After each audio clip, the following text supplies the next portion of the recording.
సామెతల గ్రంథం 4వ అధ్యాయం 23వ వచనాన్ని మనం ఈ సాయంకాల సమయంలో ధ్యానం చేసుకుందాం. సామెతల గ్రంథం 4వ అధ్యాయం 23వ వచనాన్ని చదువుకుందాం. నీ హృదయంలో నుండి జీవధారలు బయలుదేరును కాబట్టి అన్నిటికంటే ముఖ్యముగా నీ హృదయమును భద్రముగా కాపాడుకొనుము. చిన్న ప్రార్థన చేసుకున్నాం. మహాపురుషుడుగా, మహోన్నతుడా, సర్వాధికారి లేక వాక్యాన్ని మేము ధ్యానం చేసుకోవచ్చుండగా మాతో మీరు మాట్లాడండి. ఎంతవరకు కూడా సమస్తాన్ని కూడా నేను యొక్క నామానికి మహిమకరంగా జరిగించాను. అందుని బట్టి మీ నామాన్ని స్తుతిస్తూ ఉన్నాను. ఈ సమయంలో వాక్యంలోకి వెలుచున్నాను. మాతో మీరు మాట్లాడమని వేడుకుంటూ యేసుక్రీస్తు నామములో ఈ ప్రార్థన అడిగి వేడుకుంటున్నాం మా పరమ తండ్రి. ఆమేన్, ఆమేన్. ఆరాధన ప్రారంభం నుండి కూడా ఇక నడిపించడానికి నేను నడిపించింది, కానీ ఒక్కొక్క వారం ఒక్కొక్కరు ఇజ్రాయెల్లో ఒక వారం ఈరోజు నడిపించాను. నెక్స్ట్ వీక్ నవీన్ కానీ ఇంకా కనెక్షన్ కానీ ఇలా నడిపిస్తారు. నేనే అన్నీ చేస్తే అది పద్ధతి కాదు.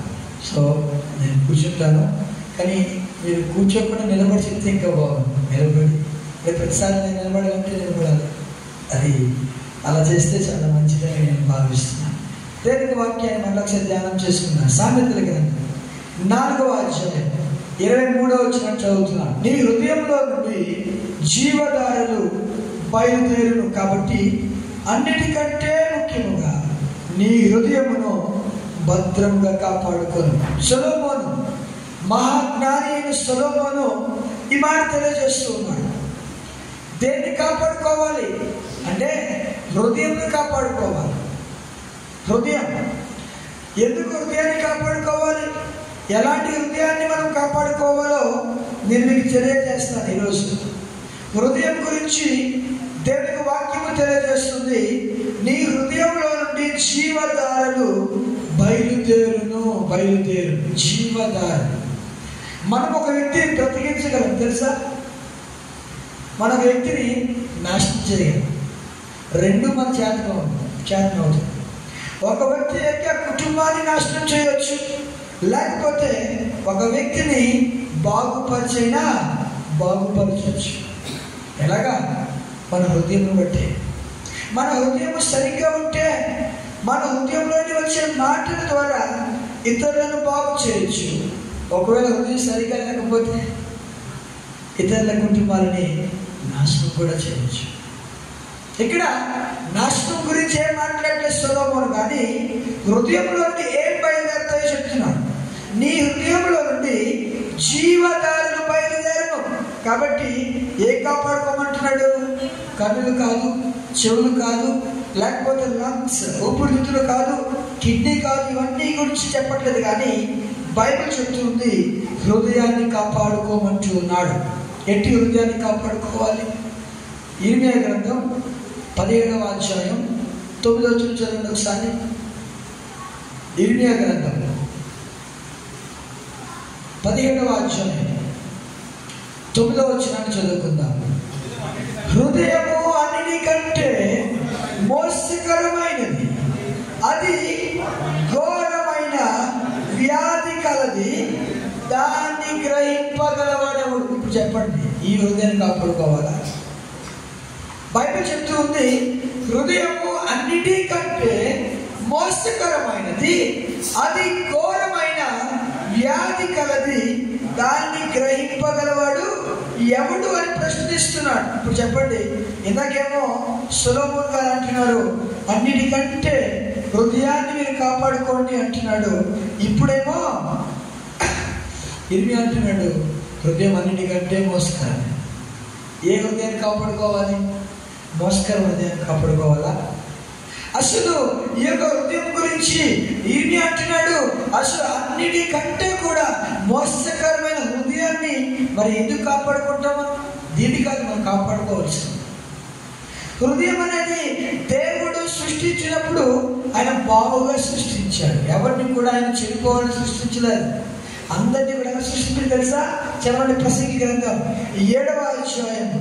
ప్రసంగి గ్రంథం 7వ అధ్యాయంలో సొలొమోను భక్తుడు తెలియజేస్తాడు, దేవుడు ఈ లోకాన్ని సృజించినప్పుడు ఆయన అద్భుతమైన రీతిగా సృజించాడు. ప్రసంగి గ్రంథం 7వ అధ్యాయము 29వ వచనం చదవండి ఒకసారి. ప్రసంగి గ్రంథం 7వ అధ్యాయము 29వ వచనం. ఇది ఒకటి మాత్రమే కనుగొంటిని, ఏమనగా దేవుడు నరులను యథార్థవంతులనుగా పుట్టించెను కానీ వారు వివిధమైన తంత్రములు కల్పించుకొని ఉన్నారు. ఇదండి, దేవుడు మోసకరమైన రీతిగానే సృజించలేదు ఎవరిని కూడా. ఎలా పుట్టించాడు మనుషులు తెలుసా? యథార్థవంతులుగా పుట్టించాడు. దేవుడు ఆదామును సృష్టించినప్పుడు యథార్థవంతులుగా సృష్టించాడు. హవ్వను సృజించినప్పుడు యథార్థవంతురాలుగా సృష్టించాడు. కానీ వారే సర్పం యొక్క మాట విని, అదే రాయబడింది కదా, వివిధమైన తంత్రములు కల్పించుకున్నారు. అప్పటి నుండి పుట్టిన ప్రతి ఒక్క మానవ యొక్క హృదయం అంట మోసకరమైనది. మీకు అర్థమైంది మాట? అప్పటి నుండి అంటే ఆ యొక్క ఆదాము నుండి పుట్టిన ప్రతి ఒక్కరు కూడా మోసకరమైన బ్రతుకులే, మోసకరమైన హృదయమే. ఇది నేను చెప్పడం లేదు, ఇర్మియా అనే ప్రవక్త తెలియజేస్తున్నాడు. ఇప్పుడు చెప్పండి, ఇలాంటి హృదయాన్ని కాపాడుకోవాలా? మరి అదేంటంటే మాస్టర్ గారు సొలొమోను మీ హృదయాన్ని కాపాడుకోని అన్నాడు. అవును, ఏ హృదయం గురించి మాట్లాడుతున్నాడో చెప్తాను నాకు. కాబట్టి హృదయం అన్నిటికంటే మోసకరమైనది. ఎందుకు తెలుసా? దేవుడు చేయమని చెప్పింది చేయకుండా, చేయొద్దని చెప్పింది చేసి మానవుడు ఏం చేశాడు తెలుసా? తన యొక్క జీవితం మీద, తన కుటుంబం మీదకి శాపాన్ని తీసుకొచ్చాడు. అప్పటి నుండి హృదయం ఏమైపోయింది తెలుసా? మోసకరమైనదిగా మారిపోయింది. ఆది కాండంలో 6వ అధ్యాయము 5వ వచనం చదివినట్లయితే ఆ హృదయంలో ఉన్నదంతా ఎలా ఉందో చూడండి ఒకసారి. ఆది కాండము 6వ అధ్యాయము 5వ వచనము, నరుల చెడుతనము భూమి మీద గొప్పదని, వారి హృదయం యొక్క తలంపులలోని ఊహంతయు ఎల్లప్పుడూ కేవలము చెడ్డదని ఎవరు చూశారంట? యెహోవా చూచి. ఏమి చెడ్డది? హృదయం యొక్క తలంపులలోని ఊహ, మనం ఊహించే ఊహ అంతా కూడా చెడ్డది. ఎవరు చూసారు తెలుసా? దేవుడు యెహోవా చూచి ఆయన అంటాడు చదవండి ఇంకా, ఈ భూమి మీద నరులను చేసినందుకు సంతాపము నొంది నొచ్చుకున్నాడు. అదండి మోసకరమైన హృదయంలో అసలు ఊహ లేకపోతే తలంపులలోని ఊహ అంతా కూడా ఒక్కసారి కాదండి, ఎల్లప్పుడూ అని మాట ఉంది అక్కడ. ఉందా? ఎల్లప్పుడూ చెడ్డది, కేవలం చెడ్డది. ఎల్లప్పుడూ అంటే ఒకసారి కాదు, ప్రతిసారి కూడా కేవలము చెడ్డదైన ఆ యొక్క ఊహ అంతా కూడా ఎవరు చూసారో తెలుసా? దేవుడు చూసి అసలు ఎందుకు చేస్తున్నా, అప్పుడు మనం అంటాం కదా, అసలు ఎందుకు నా కడుపున పుట్టాడు అంటాం కదా. ఎందుకు?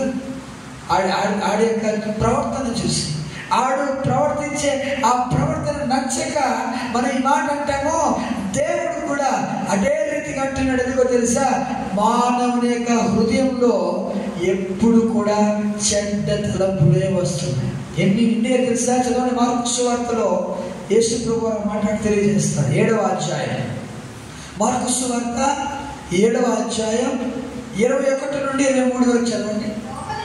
లోపల నుండి అనగా మనుషుల హృదయములో నుండి, లెక్క పెట్టండి, దురాలోచనలను, జారత్వములను, దొంగతనములను, నరహత్యలను, వ్యభిచారములను, లోపములను, చెడుతనములను, కృత్రిమమును, కామ వికారమును, మత్సరమును, దేవదూషణయు, అహంభావమును, అవివేకమును వచ్చును. ఈ చెడ్డవన్నీ లోపల నుండి బయలు వెళ్ళి మనుషుని అపవిత్రపరచునని ఆయన చెప్పారు. ఇదండి మనిషిని అపవిత్రపరుస్తున్నాయి. మీకు అర్థమైందా? ఈ చెడ్డవన్నీ ఇందాకేం చదువుకున్నాము? మనుషుల యొక్క హృదయంలోని తలంపులన్నీ కూడా కేవలము ఎల్లప్పుడూ చెడ్డది. అవేంటి తలంపులు? ఇప్పుడు ఇచ్చే లిస్ట్ లెక్క పెట్టారా? ఎన్ని వచ్చాయి? 13 కార్యాలు. 13 రకాల చెడ్డవన్నీ కూడా, దురాలోచనల నుండి లాస్ట్ అవివేకము వరకు కూడా, అవన్నిటిని కూడా యేసు ప్రభు వారు ఒకే ఒక మాటలో ఆయన చెప్తున్నాడు, చెడ్డవి అంటున్నాడు. చెడ్డ తలంపులు, చెడ్డ దురాలోచనలు, చెడ్డ జారత్వములు, చెడ్డ దొంగతనములు, నరాక్షలు, వ్యభిచారాలు, లోపములు, చెడుతనములు, ఇవన్నీ కూడా ఎక్కడ వస్తుందో తెలుసా? లోపల నుండే బయలు వెళ్తుంది. అందుకే ఇది దేవుడు రెండవ జన్మనిచ్చాడు మనకి. పునర్జన్మ కాదు, రెండవ జన్మ. తల్లి గర్భంలో పుట్టిన మనము మరలా జన్మించమంటున్నాడు. మరలా అంటే తిరిగి జన్మించడం. బాప్తిస్మం తీసుకుంటామే, అదే మరలా ప్రభువులో మనము జన్మిస్తున్నాము. ఆ టైంలో మన హృదయం ఏమవుతుందో తెలుసా? నూతనంగా మార్చబడుతుంది. దేవునికి స్తోత్రం చేద్దామా? మోసకరమైన హృదయం అంటే ఇది. మోసకరమైన హృదయంలో ఎలాంటి లక్షణాలు తెలుసా? 20 గ్రంథం కొంత ఇందాక మనం చదువుకున్నాం కదా, 17వ అధ్యాయంలో మోసకరమైన హృదయం యొక్క లక్షణాలు ఎప్పుడైనా చూసారా మీరు? మోసకరమైన హృదయం యొక్క లక్షణాల్లో మొట్టమొదటిది 17వ అధ్యాయము 1వ వచనం చదవండి. 1వ వచనం, వారి కుమారులు తాము కట్టిన బలిపీఠములను, ప్రతి పచ్చని చెట్టు కిందన్న దేవతా స్తంభములను జ్ఞాపకము చేసుకొనుచుండగా. జ్ఞాపకం చేసుకుంటాం కదా. ఎలా జ్ఞాపకం చేసుకుంటాం? శరీరంతో జ్ఞాపకం చేసుకుంటావా? దేనికి జ్ఞాపకం చేసుకుంటాం? నన్ను జ్ఞాపకం చేసుకున్నాం కదా. ఎలా జ్ఞాపకం చేసుకుంటాం? హృదయంతో కదా. శరీరంతో ఎవరు జ్ఞాపకం చేసుకోవాలి? హృదయంతో, మనసుతో. అంటే ఇక్కడ రాయబడిన మాట వారి కుమారులు, అంటే యూదా గురించి మాట్లాడుతున్నాడు దేవుడు యూదా యొక్క పాపం గురించి మాట్లాడుతూ, యూదా యొక్క కుమారులు తాము కట్టిన బలిపీఠములను, ప్రతి పచ్చని చెట్టు కింద దేవతా స్తంభములను వారు జ్ఞాపకం చేసుకోవడం మొదలుపెట్టారు. అంటే వారి హృదయము ఎలాంటి మోసకరమని తెలుసా? దేవతలను జ్ఞాపకం చేసుకుంటారు. మోసకరమైన హృదయాన్ని గుర్తొచ్చి చెప్పంటారా? దేవతలు. వారు ఒక దగ్గర కూర్చుని మనం ఎక్కడెక్కడ బలిపీఠం కట్టాము, ఏ దేవుడికి బలిపీఠం కట్టాము, ఏ దేవతకు బలిపీఠం కట్టాము, మొలిక దేవతకు బలిపీఠం కట్టామా, లేకపోతే మరొక దేవతకు బలిపీఠం కట్టామా, బోయాబ దేవతకు బలిపీఠం కట్టామా అని వారు జ్ఞాపకం చేసుకుంటూ ఉన్నారంట. అంటే మోసకర హృదయానికి ఏం గుర్తొస్తుందో తెలుసా? దేవతలు, చెక్కిన విగ్రహాలు. ఇది మోసకరమైన హృదయం యొక్క లక్షణం అండి. 2వ వచనం చూడండి. 2వ వచనము, యూదా పాపము ఇనుప గంటముతో వ్రాయబడి ఉన్నది. అంటే హృదయములో చెక్కబడి ఉన్నది. హృదయంలో పాపం ఏమవుతుంది తెలుసా? చెక్కబడి అలా ఉంటుంది. ఏ హృదయం ఇది? తల్లి గర్భంలో నుండి పుట్టిన వ్యక్తి యొక్క హృదయం యొక్క లక్షణాలు. 1, దేవతలు చెక్కబడి ఉంటాయి. 2, పాపము చెక్కబడి ఉంటుంది. 3, 4వ వచనం చూడండి. 4వ వచనం, మీరు నిత్యము రగులుచుండు కోపము. ఈ హృదయం అంట దేవునికి కోపం పుట్టిస్తుంది. ఎప్పుడు? ఒకసారి కాదండి, నిత్యము పుట్టిస్తుంది. దేవునికి నిత్యము కోపము పుట్టించేది తెలుసా?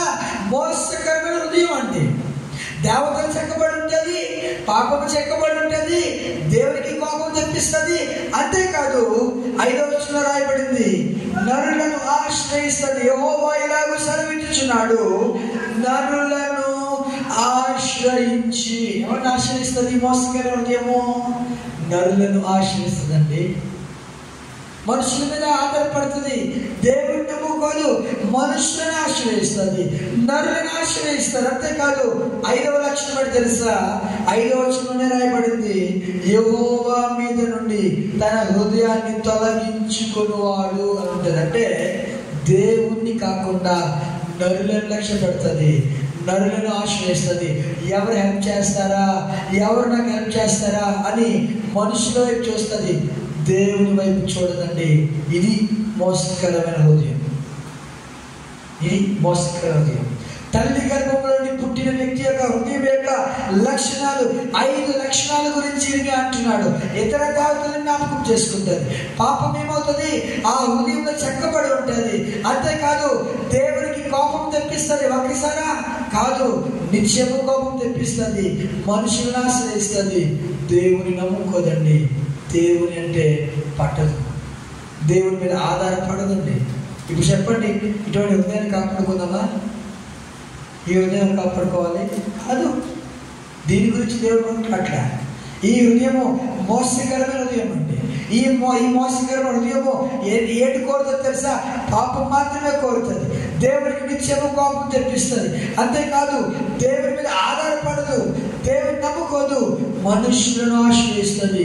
నరులను నమ్ముకుంటుందండి. ఈరోజు ఒకవేళ కనుక నీవు ఇంకాను మనుషులను చూస్తున్నావేమో, లేకపోతే దేవుని వైపు చూడకుండా, దేవుని నమ్ముకోకుండా, దేవుని ప్రక్కన పెట్టి మనుషుల వైపు చూస్తే ఏం కలగదు? ఏం కలగదు? ఆశ్రయం కలగదు.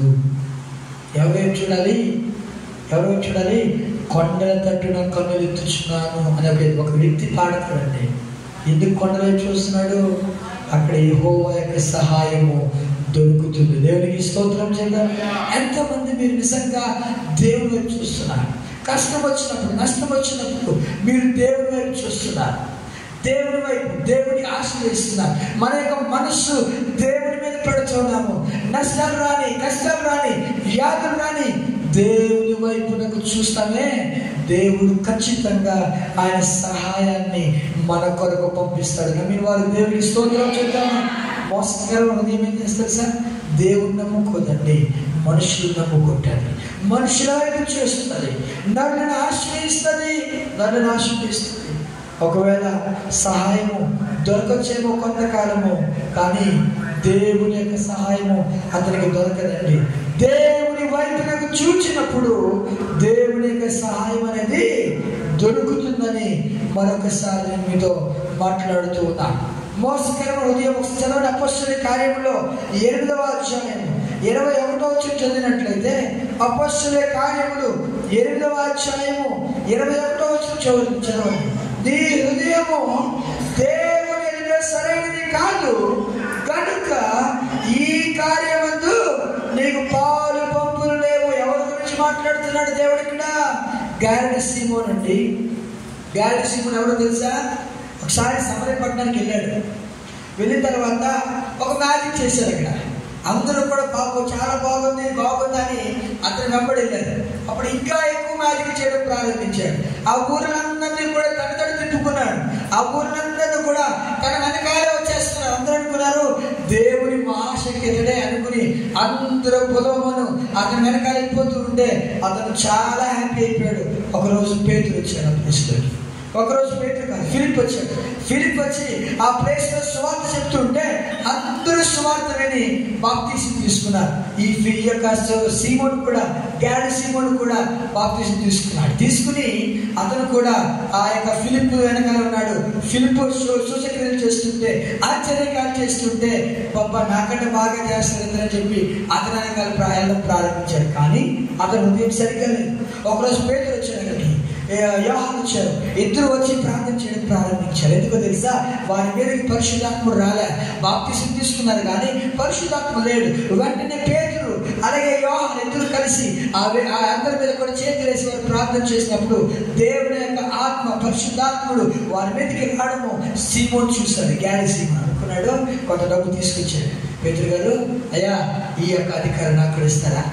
నేను కూడా ఎవరి మీద చేస్తానో వారి దగ్గర దేవుని ఆత్మ వచ్చేయాలి అని అడిగాడు. అడిగితే అప్పుడు మాట్లాడతాడు పేతురు, నీ హృదయము దేవుని ఎదుట సరైనది కాదు. అంటే దేవుని యొక్క అధికారాన్ని దేనితో పొందుకోవాలని కూడా తెలుసా? డబ్బుతో పొందుకోవాలనుకున్నాడు. దేవునికి సంబంధించినవి ఏవి కూడా డబ్బుతో పొందుకోలేమండి. దేవునికి స్తోత్రం చేద్దాం. ఏదైనా సమాధానం పొందుకోగలమా డబ్బుతో? చెప్పండి, ఎవరైనా ఉన్నారు ఇక్కడ? అది దేవునికి సంబంధించి, లోకం కాదు. సమాధానం లోకంది కాదు. సంతోషం ఎవరిది? దేవుడే. అది పొందుకోగలమా? దేవుని వస్తువు దేనితో కూడా మనం పొందుకోలేమండి. డబ్బుతో పొందుకోలేము, సమాధానం పొందుకోలేము, సంతోషాన్ని పొందుకోలేము డబ్బుతో. రక్షణ పొందుకోగలమా డబ్బు నుంచి? పొందుకోలేమండి. పరలోకాన్ని పొందుకోగలమా? డబ్బిచ్చి పొందుకోలేమండి. మీ హృదయము, మన హృదయం ఎలా అయిపోతుంది తెలుసా? డబ్బులు ఇచ్చి మనం దేన్ని పొందుకోలేము. అన్నంతగా మనం ఎవరి మీద ఆధారపడాలి తెలుసా? దేవుని మీద ఆధారపడితేనే సమాధానం, దేవుని మీద ఆధారపడితేనే రక్షణ, దేవుని మీద ఆధారపడితేనే నీ జీవితంలో పరలోకము దొరుకుతుంది. ఎందుకంటే దేవునికి అర్థమైంది మాట, అర్థమైంది మాట. పరలోకం దొరుకుతుందంటే ఎవరి మీద ఆధారపడాలి? నలుగురి మీద కాదండి, దేవుని మీద ఆధారపడాలి. ఈ వ్యక్తి ఏమో ఈ అధికారం కావాలి నాకు కూడా, నేను ఎవరి మీద చేతులేస్తానో వారి మీద పరశురాముడు రావాలంటున్నాడు. అయ్యో లేదు లేదు, నీ హృదయం బాలే, నీ హృదయం సరైనది కాదు, నీవు ఈ కార్యం అనేది నీకు పాలు పంపులు లేవయ్యా. ఎందుకో తెలుసా? నీ హృదయము మరి బాప్తిజం తీసుకున్నాడే, బాప్తిజం తీసుకున్నాడే, సరైన బాప్తిజం కాదు ఇది. ఏదో అందరూ తీసుకున్నారు నేను తీసుకుంటాను, లేదు అలా తీసుకోవద్దు. నువ్వు బాప్తిజం తీసుకోవాలి, మంది పెళ్లికి బాప్తిజం తీసుకుంటాను, అది కూడా రాంగ్. కొంతమంది సర్టిఫికేట్ కోసం బాప్తిజం తీసుకుంటారు. అంటే మనకి ఇక్కడ లేదు కానీ నార్త్ ఇండియాలో అయితే ఉంటుంది. నార్త్ ఇండియా అంతా కూడా చాలా మంది క్రిస్టియన్లు ఉంటారు. వారు ఏంటంటే వారికి ఉద్యోగాలు కావాలంటే బాప్తిజం సర్టిఫికేట్ ఇవ్వాలి, ఇస్తేనే వారికి ఉద్యోగం వస్తుంది. ఇప్పుడు మనకి డిగ్రీ సర్టిఫికేట్ అలాగో 10th క్లాస్ సర్టిఫికేట్ అలాగో వారికి బాప్తిజం సర్టిఫికేట్, అందుకే వాళ్ళు బాప్తిజం తీసుకుంటారు. మరి ఆ బాప్తిజం సరైనదేనా? కాదు. ఎందుకు తీసుకున్నావు బాప్తిజం? బాప్తిజం సర్టిఫికేట్ కోసం. ఈ వ్యక్తి ఎందుకు బాప్తిజం తీసుకున్నాడు?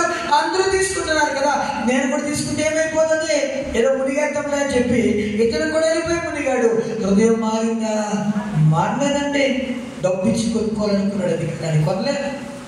డబ్బు ఇచ్చి కొనుక్కోలేమండి. దేవునికి సంబంధించింది, దేవునికి సంబంధించింది ఏదైనా దేవుడు ఆయన మీద ఆధారపడితేనే ఇస్తాడు. ఆయన మీద ఆధారపడకుండా మనుషుల మీద ఆధారపడితే దేవుడు ఇవ్వడండి, దేవుడు ఇవ్వడు. భౌతికమైన హృదయము ఎవరి మీద ఆధారపడదు, దేవుని మీద ఆధారపడదు. ఒకవేళ ఇప్పటికి కూడా నువ్వు దేవుని మీద ఆధారపడకుండా మనుషుల మీద ఆధారపడుతున్నావు అంటే ఖచ్చితంగా నీ హృదయము సరైనది కాదు. చదవండి, ఆ 22వ వచనం చదవండి. అపొస్తలుల కార్యంలోనే 8వ అధ్యాయము 22వ వచనంలో పేతురు ఏమంటాడు చూడండి ఒకసారి. కాబట్టి ఈ చెడుతనము మానుకొని మారు మనస్సు నుండి ప్రభువును వేడుకొనుము. ఒకవేళ నీ హృదయ ఆలోచన క్షమింపబడవచ్చును. దేవునికి స్తోత్రం చెప్తామా? ఏంటి క్షమించబడవచ్చు? నీ హృదయ ఆలోచన బాలే, నీ హృదయ ఆలోచన బాలే. ఎందుకంటే నీ చెడుతనమును అలాగే ఉంచుకున్నావు, మారు మనసు లేదు. బాప్తిస్మం తీసుకున్నావు కానీ ఏమి లేదు, బాప్తిస్మం తీసుకున్నావు కానీ మారు మనసు లేదు. కాబట్టి నీవు చెడుతనాన్ని మానుకో. అంటే ఏంటి మానుకోమన్నాడు? చెడుతనం అంటే దేవుని మీద ఆధారపడకుండా మనుషుల మీద ఆధారపడుతున్నావే, అది మానుకో అంటున్నాడు. మనుషుల మీద ఆధారపడదు, దేవుని మీద ఆధారపడు. అంటే దేవుని మీద మనం ఆధారపడకపోతే అది చెడుతనం అండి, చెడుతనం అది. నేను చెప్పట్లేదు ఈ మాట, వాక్యమే తెలియజేస్తాం. ఈ చెడుతనము మానుకొని నీవు మారు మనసు పొంది ఏం చేయమన్నాడు? ప్రభువుని వేడుకొనుము. ఒకవేళ నీ హృదయ ఆలోచన క్షమింపబడవచ్చు. దేవునికి స్తోత్రం చెందామా? ఇదండి దేవుడు ఇస్తాడు, నూతన హృదయాన్ని ఇస్తాడు. ఆయన ఇస్తాడు, ఆయన నమ్ముకోమంటున్నాడు, ఆయన మీద ఆధారపడమంటున్నాడు. ఎంతమంది నిజంగా దేవుని మీద ఆధారపడుతున్నాం? మనము మనుషుల మీద ఆధారపడతాండి, దేవుని మీద ఆధారపడ. ఏమి కావాలన్నా దేవుని మీద ఆధారపడాలి, దేవుని నమ్ముకోవాలి. ఆయనే మనకు సమస్తాన్ని అనుగ్రహిస్తాడు. ఇది మొదటి హృదయం. దీన్ని మనం కాపాడుకోవాలా? లేదు లేదు. దీన్ని ఏం చేయాలి తెలుసా? దేవుని చేతికి అప్పగించాలి. ఆయన మనకి నూతన హృదయాన్ని మనకి ఇస్తాడు. ఏదైనా బైక్ చెడిపోయింది అనుకోండి, ఎవరికి ఇస్తాం మనం? ఎవరికి ఇస్తాం? మెకానిక్ ఇస్తాం. కరెక్ట్గా చెప్పాం, మెకానిక్ ఇస్తాం కదా. అలాగే మన హృదయ మెకానిక్ ఆయనే. ఆయనకి ఇచ్చినప్పుడు ఆయన మరలా మనకి నూతన హృదయాన్ని మనకి ఇస్తాడు. ఆయనే సృష్టికర్త అండి. ఆయనకి ఇస్తే ఆయన మరలా మనకి నూతనమైన హృదయాన్ని మనకి ఇస్తాడు. చదవనమాట యెహెజ్కేలు గ్రంథం 36వ అధ్యాయం 25వ వచనము 27వ వచనం వరకు చదువుకుందాం. యెహెజ్కేలు గ్రంథం 36వ అధ్యాయం 25, 26, 27. మీ అపవిత్రత యావత్తు పోవునట్లు నేను మీ మీద శుద్ధ జలము చల్లుదును. మీ విగ్రహముల వల్ల మీకు కలిగిన అపవిత్రత అంతా తీసివేసేదను. నూతన హృదయం మీకు ఇచ్చేదను. నూతన స్వభావం కలుగజేసేదను. రాతి గుండె మీద నుండి తీసివేసి మాంసపు గుండెను మీకు ఇచ్చేదను. నా ఆత్మను మీ అందుంచి నా కట్టడలను అనుసరించి వారిగాను నా విధులను గైకొని వారిగాను మిమ్మును చేసేదను. చెప్పండి, దేవుని మాటల్ని గైకొని వారిగా మనం అవ్వగలమా? మనందరం మనం అవ్వలేము. ఎవరు చేయాలి? దేవుడే చేయాలి. అందుకంటే అక్కడ నేను నా కట్టడలను అనుసరించు వారిగాను నా విధులను గైకొని వారిగాను మిమ్మును చేసేదను. దేవునికి స్తోత్రం చేద్దామా? మనంతటా మనం విధేయత చూపించలేమండి దేవుడికి. మనంతటా మనము దేవుడికి విధేయత చూపించలేము. మరి ఎలా సాధ్యమో తెలుసా? దేవుడే మనలను విధేయతలోనికి నడిపిస్తేనే అది సాధ్యమవుతుంది. అలా నడిపించాలంటే మన హృదయాన్ని తీసుకుని, అయ్యా నా హృదయం చేతిలో పెడుతున్నాను ప్రభువా, ఇక్కడ నా యొక్క అపవిత్రత కూడా తీసేయండి ప్రభువా అని ప్రభువునకు మన హృదయాన్ని అప్పగించినప్పుడు దేవుడు మన మీద శుద్ధ జలాన్ని చల్లుతాడండి. దేవునికి స్తోత్రము చెప్తామా? రోజు ప్రార్థన చేస్తున్నామా? అయ్యా నా హృదయం ఒకవేళ వెళ్ళిపోతుందేమో, నా హృదయంలో నుండి ఏమైనా నీకు ఇష్టము కాని ఏదైనా ఉన్నదేమో ప్రభువా, నా యొక్క హృదయాన్ని కడుగు అని ప్రార్థన చేసిన ఒక రాజు. ఎవరు చెప్పగలరా? దావీదు. శుద్ధ హృదయము కలుగ చేయము అని ప్రార్థన చేశాడు. ఇప్పటికీ చేయాలండి రోజు మన ప్రార్థన. ఎందుకో తెలుసా? చీటికి మాటికి తప్పిపోయే హృదయం అండి మనది. ఒక దగ్గర ఉండదు హృదయము, మాటికి తప్పిపోతుంది. అందుకే ప్రతిరోజు మన దేవునికి మన హృదయాన్ని అప్పగించేసేయాలి. దేవునికి స్తోత్రం చేద్దామా? హల్లెలూయా. ఇది మొట్టమొదటి హృదయం. చెప్పండి, ఇప్పుడు దీన్ని కాపాడుకున్నామా? ఏం చేయాలి? దేవునికి అప్పగించేయాలి. అంతే. దీన్ని మనం కాపాడలేము. ఈ మోసకర హృదయాన్ని కాపాడలేము. మనం దేవుని యొక్క హస్తానికి అప్పగించేసి ప్రభువా ఈ హృదయం నీది, నేనేం చేయలేనప్పుడు ఆయన నూతన హృదయాన్ని మనకి ఇస్తాడు. రెండవ హృదయం చెప్పమంటారా? కీర్తన గ్రంథం 119వ కీర్తన. సమయం అయిపోతుంది కాబట్టి ముందుకు వెళ్ళిపోతున్నాను. కీర్తన గ్రంథం 119వ కీర్తన 113 చదవండి. 119వ కీర్తన 113 ద్విమనస్కులను నేను ద్వేషించుచున్నాను. చాలండి. ఏ మనస్కులు? ద్విమనస్కులు. అంటే ద్వి అంటే ఏంటి? రెండు. ద్వి అంటే ఏంటి? ద్విచక్ర వాహనం అంటాం కదా. అంటే ఏంటి? రెండు చక్రాల వాహనం. ద్వి అంటే రెండు. ఓకే. అద్వితీయుడు అంటే రెండవ వాడు లేడు అంటాం. అద్వితీయుడు. ద్వితీయుడు అంటే రెండవ వాడు. ఆ అనే మాటకి అర్థం అంటే లేడు అని అర్థం. అద్వితీయుడు అంటే రెండవ వ్యక్తి లేడు, ఆయనే దేవుడు, ఆయన తర్వాత ఇంకా లేరు అర్థం. అది అద్వితీయుడు అంటే. ఓకే. ద్విమనస్కులను నేను ద్వేషించుచున్నాను అంటే ఏంటి? రెండు మనస్సులు కలిగిన వారిని ద్వేషిస్తున్నాను. ఇది రెండవది. ఎటువంటి హృదయం ఇది? రెండు హృదయాలు. కొంతమందికి ఉంటుంది రెండు హృదయాలు ఉంటుంది. ఒక దగ్గర ఇక్కడ ఒక హృదయంతో ఏం చేస్తారు తెలుసా? దేవుని పూజిస్తారు. మరొక హృదయంతో లోకంతో స్నానం చేస్తారు. చదవండి ఒకసారి. యెషయా గ్రంథం 29వ అధ్యాయము 13వ వచనం చదవండి. యెషయా గ్రంథం 29వ అధ్యాయం 13వ వచనం చదవండి.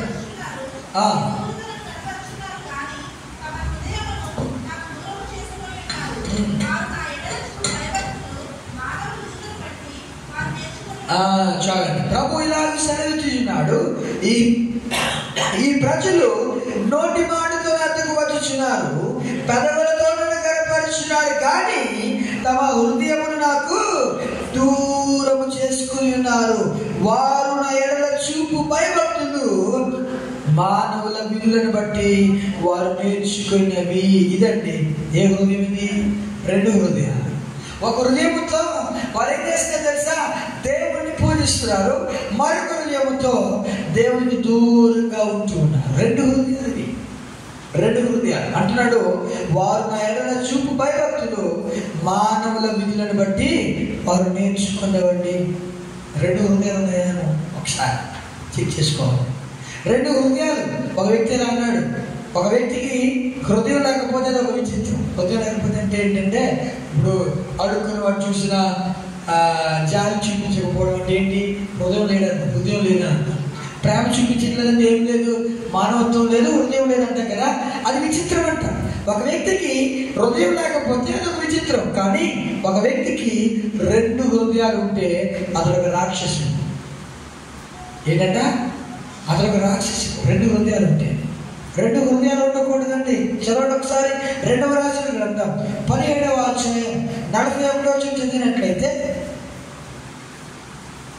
2వ రాజుల గ్రంథం 17వ అధ్యాయము, చాలా మెల్లగా చదవండి ఈ మాట. 2వ రాజుల గ్రంథం 17వ అధ్యాయము 41వ వచనం. ఆ ప్రజలు అలాగున యెహోవా యందు భయభక్తులు గలవారైనను తాము పెట్టుకున్న విగ్రహములను చూడండి పూజించుచు వచ్చిరి. చదివారా మాట? అర్థమైంది మీకు?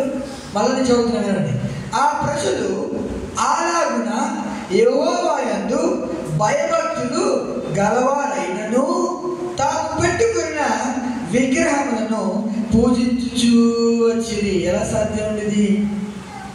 ఆ ప్రజలు వారు దేవుని యందు భయభక్తులు గలవారు అని నేను చెప్పట్లే. ఎవరు చెప్తున్నారు? దేవుడే మాట్లాడతారు. భయం ఉంది వారికి, భక్తి ఉంది. ఎవరంటే? యెహోవా అంటే, దేవుడు అంటే. అలా అయినా కూడా ఇంకా అంటున్నాడు ఇక్కడ, తాము పెట్టుకున్న విగ్రహములను ఏం చేస్తున్నారు తెలుసా? పూజిస్తూ వస్తున్నారు. ఇది అంటే ఎలాంటి హృదయం తెలుసా? దేవుని పూజిస్తున్నారు, లోకాన్ని కూడా ద్విమనస్కులు అనేది. 2 మనస్సులు, 2 హృదయాలు, 2 తలంపులతో వారు ఏం చేస్తారు తెలుసా? ఒక తలంపుతో దేవుని పూజిస్తున్నారు, ఇంకో తలంపుతో లోకాన్ని పూజిస్తున్నారు. ఇది చాలా డేంజరస్. ఒకవేళ ఇక్కడ కూర్చున్న మనలో ఎవరైనా 2 హృదయాలు ఉన్నాయా? 2 హృదయాలు ఉండడానికి వీల్లేదు. ఒకే ఒక హృదయము. ఆ హృదయము దేవునికి ఇచ్చేయాలి. దేవునికి స్తోత్రం చేద్దాం. 2 హృదయాలతో ఏమవుతుంది తెలుసా? మనం ఎంత ప్రార్థన చేసినా దేవుడు ఆలకించడండి. యాకోబు పత్రికలో 1వ అధ్యాయము 6 నుండి 8 వచనం చదివినట్లయితే అక్కడ రాయబడిన మాట చదవండి ఒకసారి. యాకోబు పత్రిక 1వ అధ్యాయము 6 నుండి 8 వచనం చదువుకుందాం. 6 నుండి 8 వచనాలు. అయితే అతడు ఏమాత్రమును సందేహింపగా విశ్వాసముతో అడగవలెను. సందేహించువాడు గాలి చేత రేపబడి ఎగిరిపడు సముద్ర తరంగమును పోలియుడును. అట్టి మనుష్యుడు ద్విమనస్కుడై తన సమస్త మార్గములందు అస్థిరుడు కనుక ప్రభువు వలన తనకి ఏమైనా దొరుకునని తలంచుకొనరాదు. దొరకదండి దేవుని నుండి. 2 రకాల హృదయంలో ఉన్న వ్యక్తి యొక్క ప్రార్థన ఆన్సర్ రాదు. ఒక్కటే. అందుకే ప్రభు అన్నారు, విశ్వాసంతో ప్రార్థించు, సదయమొద్దు. కానీ మనం ఎలా ప్రార్థన చేస్తాం సరిపడరా? ప్రార్థన చేస్తాం, ప్రభువా నీకు వందనాలు తండ్రి, ఈ జ్వరాన్ని తీసేసినందుకు వందనాలు తండ్రి. ఆమె జ్వరం పోయిందా? అదే అంటాము, జ్వరమా? ఇది పోదు, మాయిదారి జ్వరం ఇక్కడే ఉంటుంది. ఏమన్నా ఇప్పుడు ప్రార్థన చేస్తాము, ప్రార్థన అయిన తర్వాత మళ్ళీ ఏమన్నాము? ఇదే మాయిదారి జ్వరము, వెళ్ళదు, ఇక్కడే ఉంటుంది అని మళ్ళీ మన నోటితోనే 2 తలంపులు. అప్పుడు దొరుకుతుంది ఏమైనా ప్రభు వల్ల తనకేమైనా దొరుకునని తలంచుకొనరాదు. ఎందుకో తెలుసా? 2 రకాల హృదయం యొక్క లక్షణం చూద్దాం. 1, ఎల్లప్పుడూ సందేహంతో ఉంటారు. 2 రకాల హృదయాలు కలిగిన వారు ఎలా చెప్పమంటారా? డౌట్తో ఉంటారు, సందేహంతో ఉంటారు. ఒకసారి కాదు, ఎల్లప్పుడూ సందేహంతో ఉంటారు. అక్కడ రాయబడింది కదా, సందేహించేవాడు గాలి చేత రేపబడు ఎగిరిపడు సముద్ర తరంగమును పోలి ఉంటాడండి. సందేహంతో ఉంటాడు ఎప్పుడు కూడా. 2 రకాలు ఉంటాయి. రెండవ లక్షణము సమస్త మార్గాలందు అస్థిరమైన వాడు. అంటే ఏం తెలుసా? స్థిరం ఉండదు. కొంతమంది ఉంటారు, వాళ్ళు ఏం చేయాలి కాదు, అన్నింటిలో వేరుపడతారు. అంటే ఒక ఉద్యోగం చేయడానికి ఉద్యోగం చేస్తారు, నచ్చదా వ్యాపారంలోకి వెళ్తారు. అది కాదు, మరొక దాంట్లో ఏ దీంట్లో కూడా వారు స్థిరంగా నిలబడరండి, కదులుతూనే ఉంటారు. అక్కడ రాయబడింది కదా, ఆ వ్యక్తి అంతా అస్థిరుడు, సమస్త మార్గములందు అస్థిరుడు అంటే స్థిరత్వం లేనివాడు. స్థిరత్వం లేనివాడు. చాలా మంది ఉంటారండి, చాలా మంది సేవకులు కూడా స్థిరత్వం లేకుండా ఇది పడితే అది, అది పడుతుంది, అలాగా చాలా మంది ఉంటూ ఉంటారు. ఇది రెండవ లక్షణం. మూడో లక్షణం తెలుసా? ప్రభువు వలన ఏమైనా దొరుకుతుందని అనుకుంటుందంట. నాకేమైనా దొరుకుతుంది ఈరోజు అనుకుంటుంది, కానీ దొరకదు.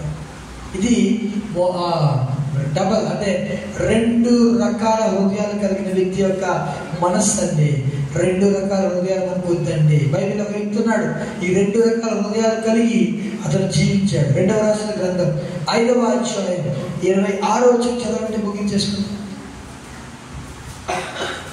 రెండవ రాసిన గ్రంథం 5వ అధ్యాయం 26వ వచనం చదువుకుందాం.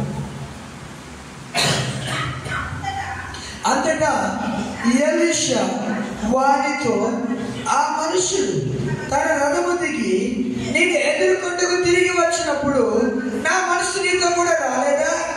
ద్రవ్యమును, వస్త్రములను, ఒలీవ చెట్ల తోటలను, ద్రాక్ష తోటలను, గొర్రెలను, ఎడ్లను, దాసీలను సంపాదించుకొనుటకు ఇది సమయమా? ఈ వ్యక్తి ఎవరు తెలుసా? గెహాజీ. ఎలీషా దగ్గరే ఉన్నాడు. ఎలీషా చేస్తున్న అద్భుతాలు చూస్తున్నాడు గెహాజీ. కానీ తన హృదయం బాగా ఏమనుకున్నాడు తెలుసా? సంపాదించుకోవాలి అనే ఆలోచనతో ఉన్నాడు. దేవుని సేవకుడి దగ్గరే ఉన్నాడు, కానీ సంపాదించుకోవాలి. ఏం సంపాదించుకోవాలి? ద్రాక్షలను సంపాదించుకోవాలి. ఒకరోజు మాట్లాడుకున్నాడు, నాకు కూడా ఒలివ చెట్లు ఎంత బాగున్నాయి, నాకు కూడా ద్రాక్ష తోటలు ఎంత బాగున్నాయి, నాకు కూడా దాసీలు అంటే ఎవరు? ఈ దైవజనుడికి నేను ఎలాగైతే ఉన్నానో, ఈ దైవజనుడి దగ్గర నేను ఏ విధంగా సేవ చేస్తున్నానో, నాకు కూడా సేవకుడుంటే బాగున్నాను, నాకు కూడా దాసీలు ఎంత బాగున్నాను, నాకు కూడా డబ్బులు ఏంటి వారికి ఇవ్వాలి, డబ్బులు దాసీలు వారికి ఇవ్వాలంటే ఏముండాలి? డబ్బులు ఉండాలి. డబ్బులే కాదు, రోజుకొక బట్టలు ధరించుకున్నట్లుగా వస్త్రాలు ఉండాలి. ఇవన్నీ ఉంటే ఎంత బాగున్నాను అని ప్రతిరోజు కళ్ళకు అంటున్నాడు. ఒకరోజు సమయం వచ్చింది, ఒక వ్యక్తి అవే తీసుకొచ్చాడు, వెండి తీసుకొచ్చాడు, బంగారం తీసుకొచ్చాడు, ఇంత బట్టలు తెచ్చాడు. అవన్నీ తెచ్చి దేవజనుడికి ఇస్తాయా, ఇవి తీసుకోండి, మీకు ఆఫరింగ్ ఇస్తున్నానంటే దేవజనుడు నాకు ఏమొద్దు, మీరు తీసుకెళ్ళిపో అన్నాడు. అప్పుడు పక్కన ఉన్న ఈ వ్యక్తి ఎవరి వ్యక్తి? గెహాజీ చూశాడు. ఆ యొక్క ఏముంటుందని వాటన్నిటిని కూడా చూశాడు. వాటన్నిటిని చూశాడు. చాలా ఆశ కలిగింది. ఏం చేశాడు తెలుసా? అతను పరుగున ఆ రథం వెనకాల పరిగెత్తడం ప్రారంభించాడు. ఆ రథం వెనకాల వెళ్ళాడు, ఆ రథాన్ని ఆపాడు.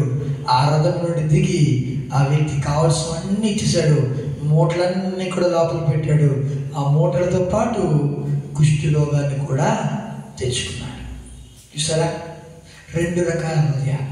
ఒకవైపు దేవుణ్ణి పూజిస్తున్నాడు, ఒకవైపు ధనాన్ని సంపాదించుకో. అందుకే లూకా సువార్తలో 16వ అధ్యాయము 13వ వచనం చదివినట్లయితే యేసు వారి మాట తెలియజేస్తాడు.